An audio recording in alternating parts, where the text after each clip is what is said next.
দ্বিতীয় বিশ্বযুদ্ধের পর থেকে উত্তর আটলান্টিক নিরাপত্তা জোট বা ন্যাটো ছিল পশ্চিমা বিশ্বের ঐক্যের প্রতীক। কিন্তু ২০২৬ সালে এসে সেই ঐক্যের দেয়ালে বড় ধরনের ফাটল ধরাতে পারে বরফ ঢাকা দ্বীপ গ্রিনল্যান্ড।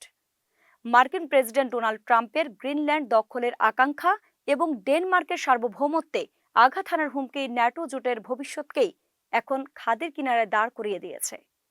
আর্টিকেল ৫ এবং ন্যাটোর মূল ভিত্তি।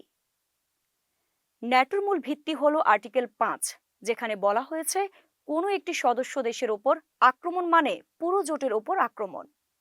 ডেনমার্ক ন্যাটোর অন্যতম প্রতিষ্ঠাতা সদস্য।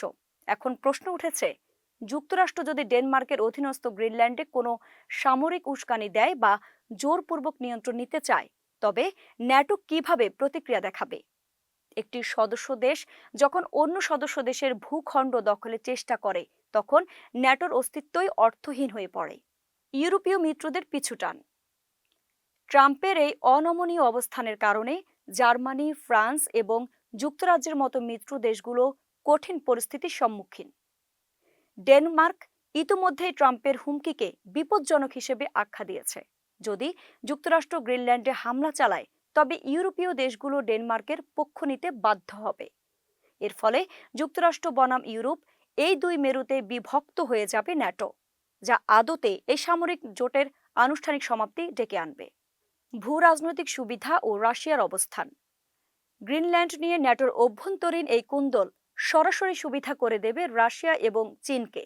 পুতিন সরকার দীর্ঘদিন ধরে আর্কটিক অঞ্চলে নিজেদের আধিপত্য বিস্তারের চেষ্টা করছে।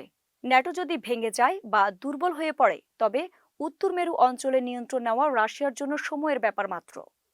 ট্রাম্পের আমেরিকা ফার্স্ট নীতি যখন নিজের মিত্রদেরই শত্রু বানাচ্ছে, তখন মস্কো এবং বেইজিং এই সুযোগ হাতছাড়া করবে না। ডেনমার্কের অনড় অবস্থান। ডেনমার্কের প্রধানমন্ত্রী পরিষ্কার জানিয়েছেন, গ্রিনল্যান্ড কোনো বাণিজ্যিক বা পণ্য নয় যে তা কিনে নেওয়া যাবে। গ্রিনল্যান্ডের নিজস্ব সরকারও স্বাধীনতার প্রশ্নে আপোষহীন। ট্রাম্প প্রশাসন যদি অর্থনৈতিক নিষেধাজ্ঞার মাধ্যমে ডেনমার্ককে বাধ্য করার চেষ্টা করে, তবে ইউরোপীয় ইউনিয়ন যৌথভাবে যুক্তরাষ্ট্রের বিরুদ্ধে বাণিজ্যিক যুদ্ধে জড়াতে পারে। এতে বৈশ্বিক অর্থনীতিতে যে ধস নামবে, তার দায়ভার এড়ানো যুক্তরাষ্ট্রের পক্ষে সম্ভব হবে না। সামরিক বিশ্লেষকদের মতে, ন্যাটো টিকে আছে পারস্পরিক বিশ্বাস এবং নিরাপত্তার গ্যারান্টির উপর। ট্রাম্পের গ্রিনল্যান্ড দখলের পরিকল্পনা সেই গ্যারান্টিকেই চুরমার করে দিচ্ছে।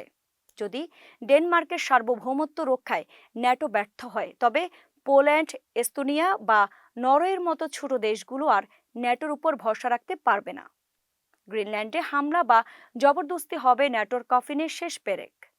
এটি কেবল একটি দ্বীপের মালিকানা বদলে হবে না, বরং এর মাধ্যমে সমাপ্তি ঘটবে ৮ দশকের পুরনো পশ্চিমা সামরিক আধিপত্যের।